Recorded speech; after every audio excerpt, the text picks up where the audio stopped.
Lahore high court ने इमरान खान की 9 मई या इसके बाद दर्ज मुकदमात में गिरफ्तारी रुकवाने की दरख्वास्त पर फैसला महफूज कर लिया। लाहौर हाईकोर्ट के जस्टिस सफदर सलीम शाह ने इमरान खान की 9 मई या इसके बाद दर्ज मुकदमात में गिरफ्तारी रुकवाने की दरख्वास्त पर समाअत की।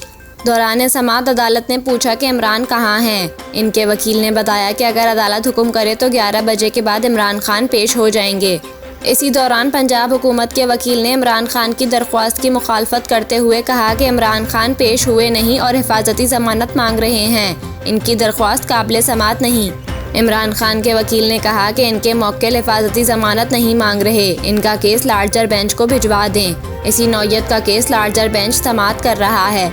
बादशाह अदालत ने वकला के दलाइल सुनने के बाद दरख्वास्त पर फैसला महफूज कर लिया। इसके अलावा इस्लामाबाद हाई कोर्ट में इमरान खान की 2 मुकदमात में अबूरी जमानत में तौसी की दरख्वास्तों पर समाअत हुई।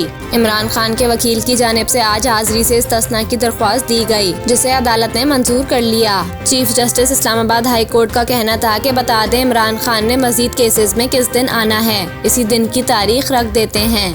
अदालत ने अस्करी इदारों के अफसरान के खिलाफ बयानबाजी के मुकदमे और मुस्लिम लीग नून के रहनुमा मोहसिन रांझा की मदियत में दर्ज इक़दाम कत्ल के मुकदमे में भी अबूरी जमानत में तौसीह कर दी। दोनों मुकदमात में 8 जून तक इमरान खान की अबूरी जमानत में तौसीह कर दी गई।